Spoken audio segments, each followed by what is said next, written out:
back to another episode of the Fertility Freak Podcast, where we help couples who are struggling to get pregnant to unblock their fertility so they can have the family of their dreams. I'm your host, Michelle Tillman, fertility expert and educator, your advocate, and your sister in this fight, because I want to help women just like you walk this path with clarity, faith, and that fire. Today's episode, wow, it's not just another story. It is a testimony, okay? She's 43 years old. She endured 3 heartbreaking miscarriages all in 1 year. Doctors blame her age, her weight, and they told her she would never carry a child to term. They told her to give up.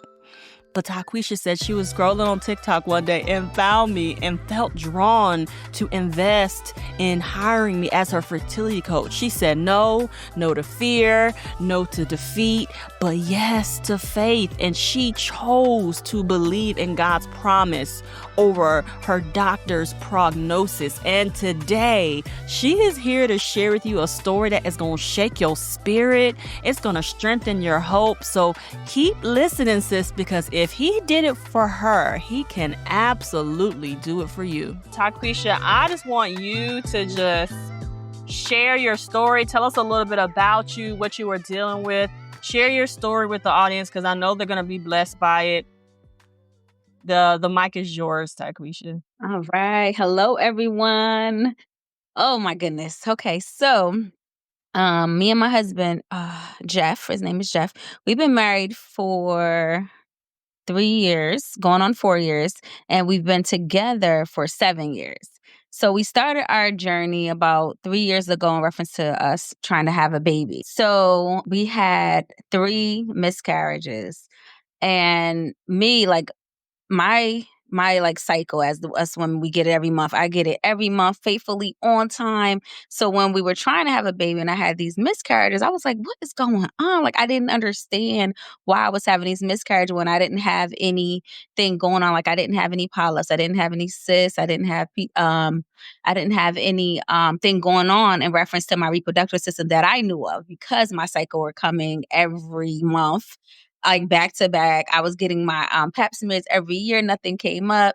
So my first miscarriage I had, it was before the 9 weeks. And here in Connecticut, you cannot have an ultrasound. Like, your provider won't let you have an ultrasound until after 9 weeks to make sure that you're pregnant. They'll say, okay, yeah, take the test or whatever, but your appointment won't be till 9 weeks. So my first one was before the 9 weeks. So I'm like, okay, I didn't think nothing of it. I'm like, hey, it happens, whatever. We were trying.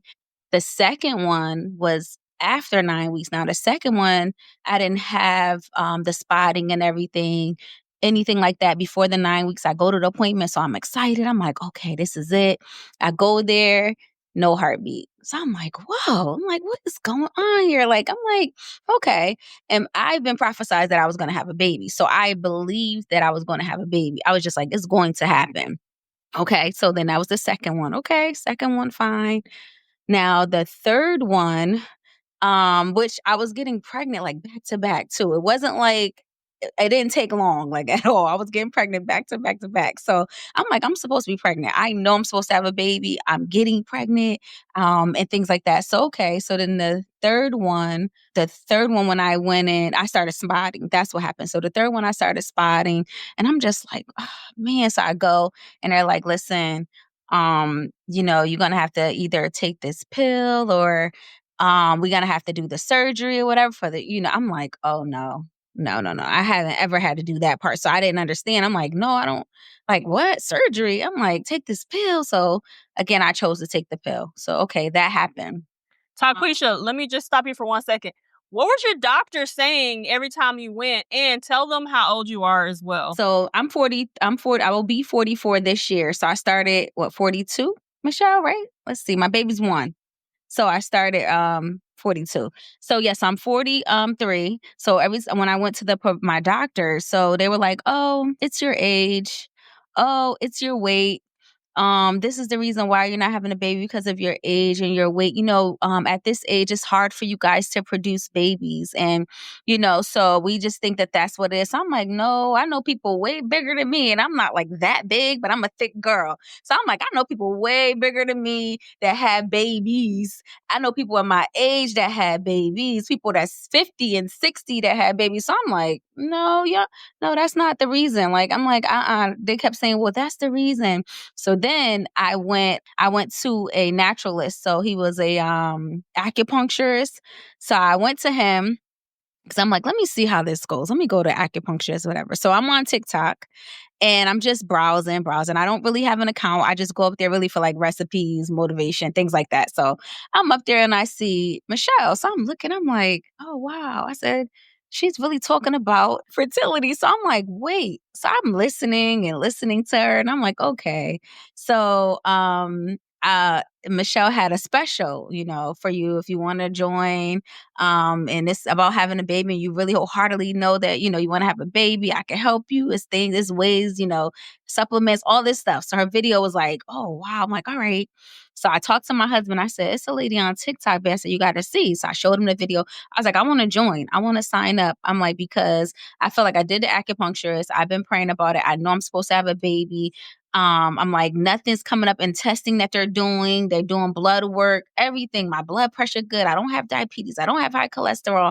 Nothing is coming up. So all the providers really can tell me is because of my age and because of my weight.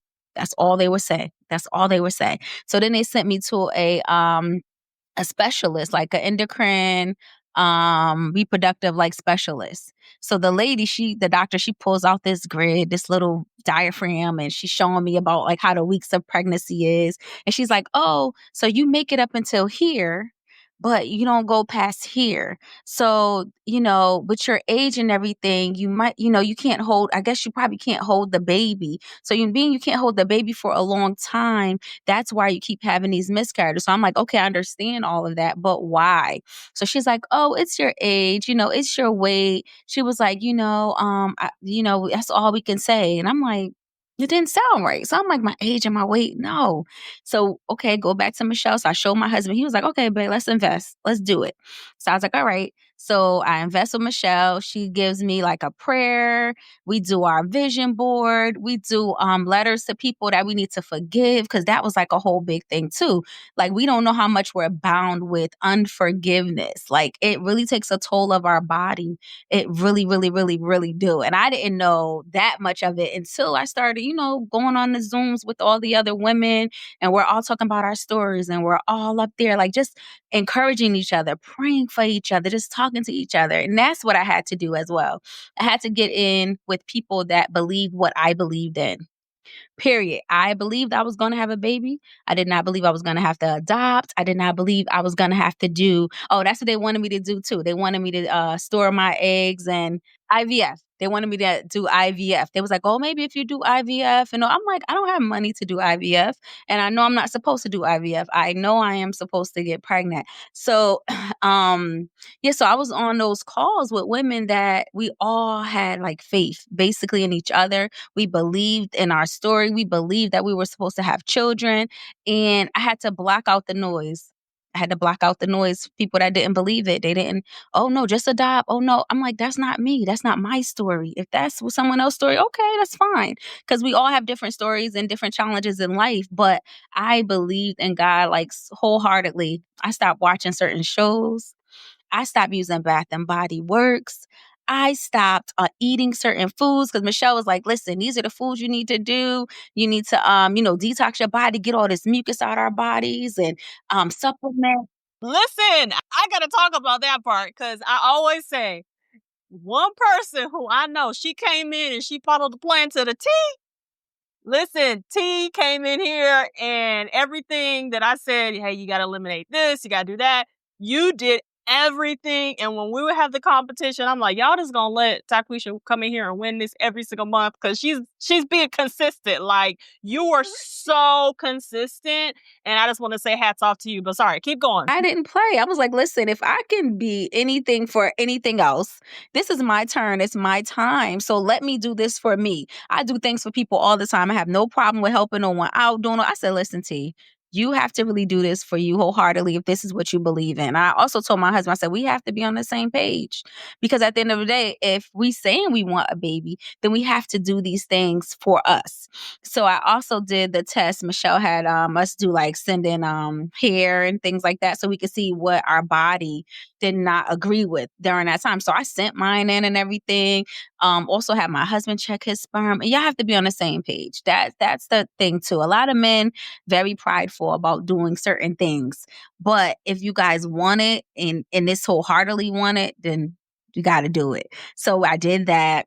So I stopped watching certain shows. I stopped listening to certain music. I really didn't talk to many people if they didn't believe in what I believed in. I just couldn't do it. I'm like, because I already know what the Father said. I know what he said to me. So then I go through Michelle's program. We do our vision board. We're praying. We're fasting together. We're sharing recipes. It was just like a beautiful, beautiful thing, encouraging each other. And that too, like I feel like when you're in that position with other women that agree and like really believe wholeheartedly in all those things, it's going to come to pass. It's going to come to pass. Whichever way your story is supposed to go, it's going to go at the end of the day. So I started with Michelle in like February. By April, I was pregnant. By April, I was pregnant. So I did my body basal temperature faithfully every day, same time, every morning. I did not care how tired I was. I'll reach over, get that thermometer, put it in my mouth, press it, wait till the thing get okay, and roll back over. So what happened was I'm doing my temperature. And I'm like, this thing spiked up real fast. I said, I gotta show Michelle. I was like, I think I'm pregnant. I'm like, oh my goodness. So mind you, I'm nervous because again, I had all these miscarriages. So I'm like, oh my gosh, I'm so nervous. Like I'm praying I could get past that mark that I kept, I like 9 weeks and then it was like 12 weeks, but I couldn't get past a certain amount of weeks with those other three, miscarriages. So I text Michelle and I'm like, Michelle, look at this. I'm like, my numbers, because I was on those numbers, y'all. I did not play. I took my temperature every morning. I think I took it at 6:00, even on the weekends, and I don't work on the weekends. I was waking up to take that. So I took my temperature. I sent it to Michelle. I texted to her. I said, look at this. She was like, Tyquesha, I think you're pregnant. And I was like, really? She was like, the numbers, remember? And then, because we had courses with Michelle too. And that's a good thing. She taught us about things that the doctors don't tell us about. Nobody really talks about pregnancy really with women like to the depth that she did. And it made us, you understand your body more. You understand what to look out for and things like that. So I'm like, wow. She was like, take a test in the morning. She was like, send me the picture or whatever. She's like, but in the morning, take your test. So I said, okay. So I'm just like, oh my God, I'm so nervous. So that morning, of course, I peed on that stick. Looked at it. I was like, oh, and it was quick. That line came so fast. I was like, oh my God, oh my God, oh my God. I was like, okay. I said, I screenshot it. I sent it to her. She was like, what? I know it. I'm like, oh my goodness. But just the thought of, okay, I can get pregnancy. So I still was like, okay, I know I could get pregnant, but I got to get past these weeks. So being that Michelle told us what to eat, take our vitamins, I did that faithfully. I took my vitamins. I did a strict diet. I cut out, I love wine. I don't mean no harm. I have a glass of wine a day if I could. 2, I stopped drinking wine. Like I really cut all things like off. And I just was like, I had to set up a boundary with family, a boundary with friends. I like Law and Order. I like a lot of different action shows. I couldn't watch them when I was like on this journey. I just couldn't watch it. I was like, I can't watch this. I can't feed my spirit with this.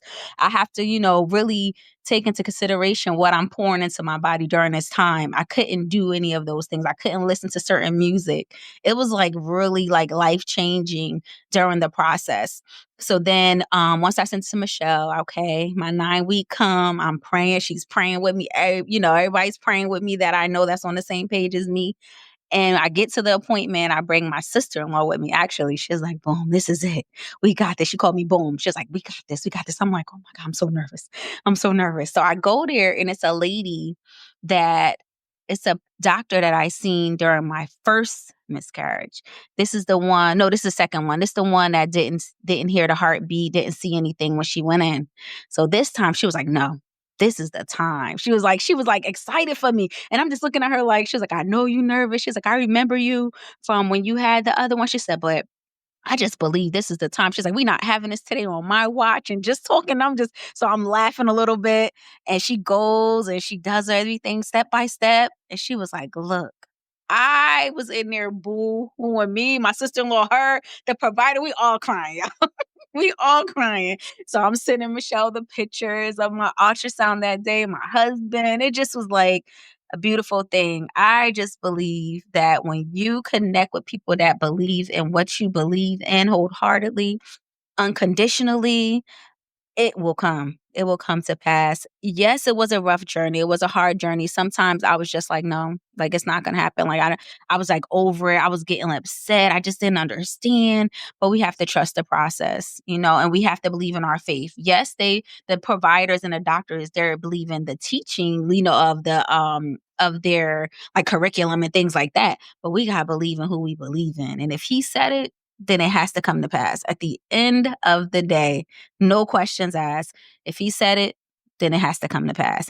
So then they were also giving me, so now that I'm pregnant, they want me to do all these testing because again, I think I was 42 at the time or whatever. Oh, your baby may have Down syndrome. Oh, your baby may have this. So now, mind you, I'm already nervous because I'm pregnant and I had these miscarriages. Now I'm going into it with these providers, and a lot of them are not us. They're not Black. I don't mean no harm. So they don't know our bodies. Sometimes they don't know. They just know the books. They know what the book said. So I'm like, no, my baby's not going to have Down syndrome. No. Oh, we could do the test. We could do the blood work. Yes. We'll do the blood work, but I already know. Every test that they gave me, everything came back normal. I go in there, they check my blood pressure. Blood pressure is good. I know everything because I'm like, yeah, I know what this is. I know what it is. I know what's going to happen. I know this is going to be, my pregnancy was very smooth. It was like mellow. People didn't even know I was pregnant. I carried so well. It was just like, but even during my pregnancy, I still didn't watch shows. I still didn't listen to certain music. Michelle had us sitting in the sun. She had us just reading. She had us doing, like, it was just like serenity now for me. Literally, I was like, la, la, la, la, nothing mattered. I didn't let nobody stress me. I was just like, yep, whatever. If that's how you feel, okay. But I think, you just have to be positive about it and you have to speak it. Because people say, if I get pregnant. No, when I get pregnant. We have to change our words because if we don't believe it, how it's going to happen? And like I said, now I'm not saying that my journey was smooth. I'm not saying that it was all peaches and cream throughout the time because it was not. You guys, I went through some stuff. Like I really emotional, up and down, roller coaster. But I'm like, Father, you said it. You said it. I got prophesied to several times. I know this is supposed to happen. I know it's going to happen. But these doctors, oh no, your weight. No, your age. Oh, yeah, no. Then they didn't want to do any testing. I'm like, well, how can I know how many eggs I have, if I don't want to do the IVF? Oh, but that's really the only way. Of course, because they want my money. And I'm like, no, but that's not the way that I want to do it.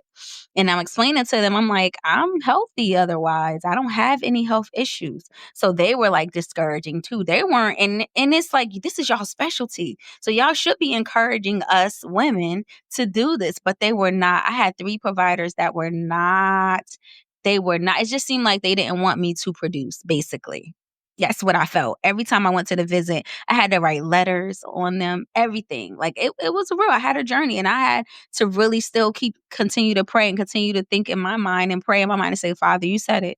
I believe it. You said it. I believe it. I know I'm crying today. I know I'm down today. I know I'm feeling like I'm defeated today, Father, but just fill me up. Just fill me up. Just please give me a word. Show me a sign. And again, doing these Zooms with Michelle, and she's praying hard. Like she going to war for us.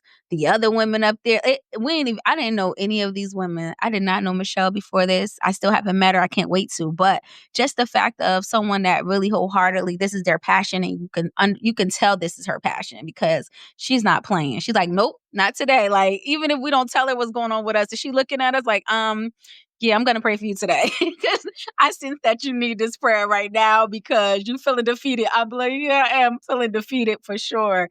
So just connect with people that believe in you. I had to, like, one of my aunts I'm very close with, I literally could not really talk to her during the time that I was in this transition in the process because she kept telling me, "Oh, you can adopt. Oh, don't worry about it. You can adopt. Oh, it's massive kids out here. You can take so and so kid." And I'm like, no. And I had to, and I love her dearly. Like, we're close now, but we close still.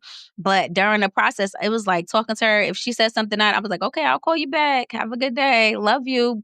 And I'll hang up because I didn't want to get discouraged from someone else. Put it like that. I already have my own, like, fears and discouragement because of all that I've been through. But to hear it from somebody else that is just like, nah, like, I don't need that right now.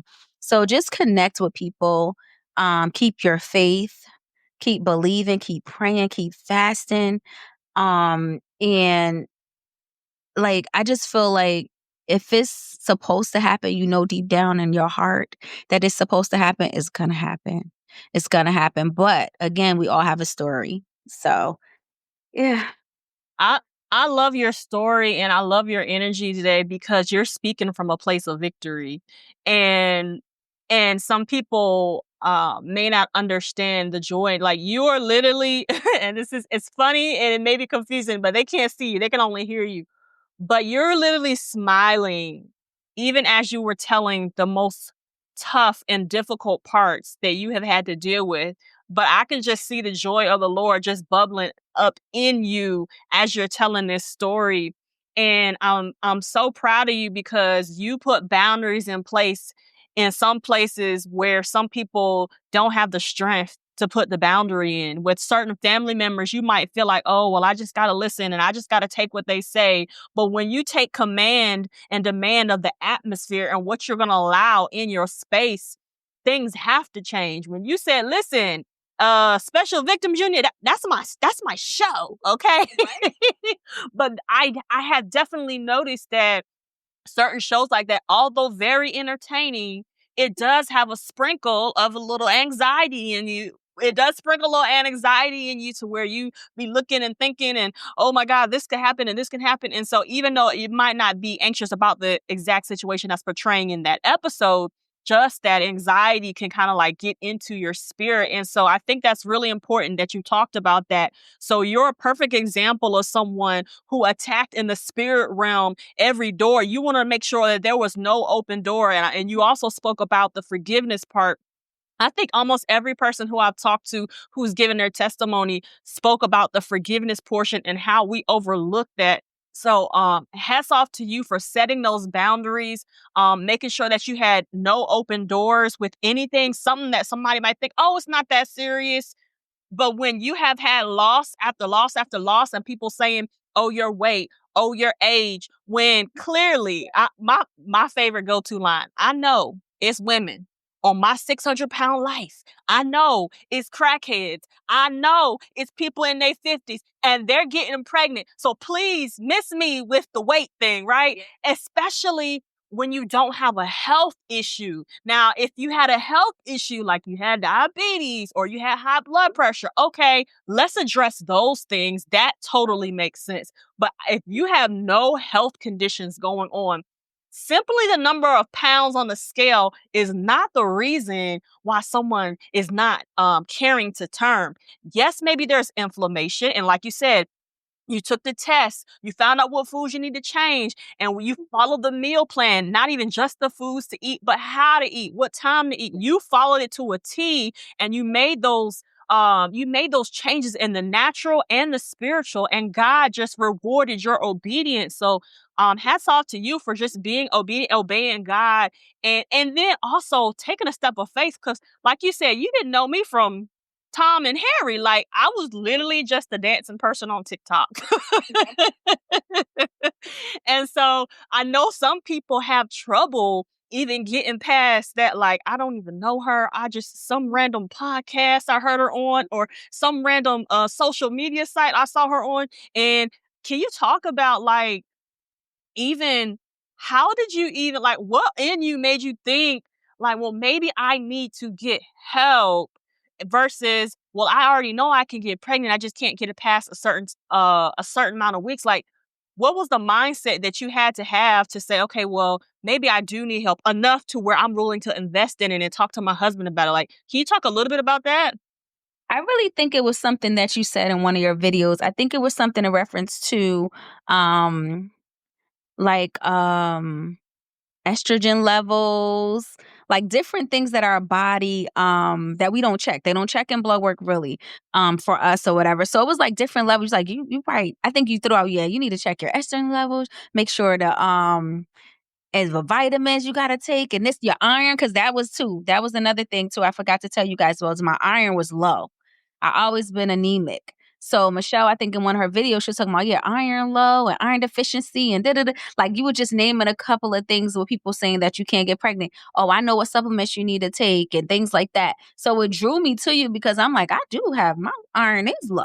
And they say that with your eggs when producing, you need iron. Like, and I didn't know that. But of course, when I'm going to these providers, now mind you, I'm telling you my iron's low. It's been low. Not one provider said that to me in reference to me having a baby. They did not say, "Well, let's get your iron up." So then Michelle was like, when I really started with her, have them check this and have them check that, giving me different lab work to check. So I needed when I went to this acupuncture, he was like, I think you need estrogen. That's what he told me. So I'm like, okay. He's like, your body probably not producing enough estrogen so you can get past those weeks, right? So I go and I tell my provider, I'm like, can you prescribe me estrogen? They gave me a hard time. Literally, they did not want to prescribe me estrogen at all. They didn't want to do it. So the doctor's like, well, I'll give you 14 pills, but that's it and no refills. I was talking to Michelle. Michelle was on TikTok. She had some oil. Wasn't it estrogen oil, Michelle, or something? Progesterone. Progesterone. Sorry, you guys. Progesterone. That's what it was. So the provider's like, I'll give you progesterone pills. I'm only going to give you 14 and that's it with no refills. So I'm like, okay. I talked to Michelle about it. She was like, okay, well, we're going to figure it out. Let's do it and get the oil, whatever. So it's just like sometimes we got to demand certain things from our providers when they don't want to give it to us and it's something that we know we need. But I did not know iron was like a real deal part in pregnancy and reproductive. I did not know. No one ever said anything, none of the providers. And Michelle, she has this whole spread. And I'm like, oh, that's probably why I couldn't get past this certain point, you know? And then I didn't know about raspberry tea. I'm like, oh, raspberry tea do what? I'm like, so that's probably why I had a miscarriage for one of them because I was drinking raspberry tea. I love tea, all different flavors, and I was drinking it and did not know that it does certain things. You know, maybe not to everybody, but my body, I felt like, oh, that was probably a cause of one of my miscarriages. So with Michelle, like I'm telling you, I was on TikTok late night just scrolling away and I seen it and I'm listening and I'm going to the next video and then I'm going to I'm like, wow. I did not know this. And she put a flash sale and I'm like, okay, let's do it. And I wasn't afraid because I felt like I didn't know which way to go because I already went to 3 providers. So it's like, okay, what's next? Like, so why not try this? You know? And I'm like, and she godly. Like, I believe in Jesus. She believe in Jesus. I'm like, I need somebody like that. I don't need somebody into the crystals. I don't need somebody into all that other stuff because that's not what I believe in. So when she's like, oh no, we gonna pray. I'm like, oh, we praying. Let's pray. Yes. If we gonna pray, we gonna pray. Like, you know, so I'm like, and on one of our Zooms, she had to tell somebody, I don't know who it was or nothing. She didn't put, listen, either you believe or you don't believe. It was like either you believe in Jesus or you don't believe in Jesus. You can't have your hands in crystals and all this other stuff and saying you believe in Jesus. When she said that on that call, I said, wow. Like, okay. I said, she's not playing about her business. She's not playing about us producing and what God said. I'm like, that's what I'm talking about. And we have to stand firm and fatful. If we believe in what we believe in, we have to, because that's what we're supposed to do. That's our position. So yeah, I had to just like, I believed in it and I was not nervous. I opened up, told her everything. And that's the thing too. You got to be real and you got to tell Michelle everything if this is who you want to be your coach at the end of the day. Because if she knows everything, don't think you're over telling. It helps. Because again, she's praying for you and she's praying unconditionally for you. And this may be the only person. You may think your friends and family are praying for, sometimes they're not. And that's what I went through too. I lost some friends along the way that I had friends of 10, 15, 20 years. We're not even friends. I can't believe it. They done had babies before me, and I was there for them. So I went through a lot even after having my child. But I'm like, but I was the best friend that I could be, and I know I was. So it's nothing that I can do, and some people cannot go. They say it all the time. Some people can't go where you're going, and some people won't understand. They're not gonna understand you, so just to keep that in mind too when when you wanna have a baby and things like that. Some people, they're not gonna be there. They're not gonna be, and it was hard. It was very hurtful because I was there for them and all their stuff. And it's like, dang, this is my first baby. Like this my like I don't this is my first time having a baby. You had 2, 3, and 4, and I was there smiling and happy. And now I'm having one, and you can't even do the same for me. So just know that that'll be, it may not happen to you, but I'm just putting it out there just in case. You'll be like, you know what? He said this. And it's okay, especially if you know that you were the best friend, the best sister, the best cousin, aunt, whomever it is. If you were the best that you could be, then it's just like they can't be with you during that time. That's so good. That just like rounds back up to you setting the boundaries and understanding that my boundaries may not be comfortable for someone else, but I got to do what I have to do. I've been the person of integrity. I've been the supporter. And sometimes, yeah, when you're going through a life transition, some people, like you said, they just can't come with you. Um, yeah, I think that's an important part. And you're not the first person who has said that. I've heard that as well from a few different people. So I think, you know, I believe the babies that, are miracle babies are like extraordinary babies. And Zuri, how many months well, I know she's almost. Where is one? So she's what, 13, 14 months? So like, how is motherhood? How, like, you have your baby now. She's so cute. Girl is amazing. Like, she is so smart, and I cannot believe it. I'm like, the things that you're doing at 1, I am just but she's my Velcro. I call her my Velcro baby because she's about mommy, mommy, mommy, mommy, mommy. That's all she wants. She loves her dad, but listen here, mommy get up, she getting up. Her little feet patting. She started walking at 9 months. Just beautiful. It's exhausting. Yes, it is exhausting, you guys. But it's a beautiful, beautiful thing to see. Like, I'm like, really, I have a baby. Like, and she's walking and talking and just doing her own thing. Like, really, she was like, I got this. Once she started walking, that was it. I put gates, everything up everywhere.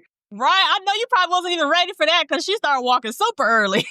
9 months. She was like, listen, I'm out of here. I got things to do. Like, y'all holding me down. But it's a beautiful, beautiful, beautiful thing. And also with motherhood too, sometimes you do expect people to help you. They're not. It's like, yeah, some people may help, but it's hard. And I think the hardest part for me was putting Zuri in like daycare. Like, putting her in, oh my goodness, that I never experienced nothing like that, and I tell people, I said, "Y'all don't talk about how hard this really is," and I think it's because majority of my family, they took care of the kids, like the aunts, the uncles, things like that, and they're too old now, and then the ones that I do trust, we all work the same shift. So, it's like I had to put her in daycare, but I think God sent, like, 2 amazing ladies that had home daycares that took care of Zuri, and I was so grateful to God. I prayed on that thing so hard. I'm like, "Father, I just can't. Like, I don't want nobody to do anything to my child. Like, you bless me with her. I have to protect her?" And then now she's going to a center, like a bigger daycare now, but I feel more comfortable with her going to a bigger daycare that she's walking and doing a little bit more talking. But it is a beautiful thing. I'm still in awe. I'm enjoying it, every moment of it. The exhaustion, not eating, not sleeping, no shower sometimes. Like, I'm just enjoying it all. I'm like, okay, well, this is what I prayed for. And she's healthy. I'm grateful for that because that was another thing, that, oh, she may have this and that. And she's healthy. And I thank God. I really do. Ooh, if Tyquesha's story doesn't ignite something deep inside of you, I don't know what will. Her journey is a powerful reminder that miracles still happen and yours is on the way too. So if your heart is stirring and you're ready to stop walking this road alone, and if you're craving that clear, compassionate guidance to prepare your body and your spirit for that promise that you've been holding on to, I want you to come join my fertility masterclass, absolutely complimentary to you. It's called the God, Where is My Baby Masterclass. The link is going to be right in the show notes, or you can go to fertilityfreak.com and register there. Listen, you don't have to keep guessing. You don't have to grieve in silence, and you definitely do not have to settle. Your baby is not just a distant hope. They are a part of your divine destiny. And like Tyquesha said so beautifully, if God said it, it has to come to pass. I'm covering you in prayer and strategy every step of the way, and I can't wait to see you on the other side.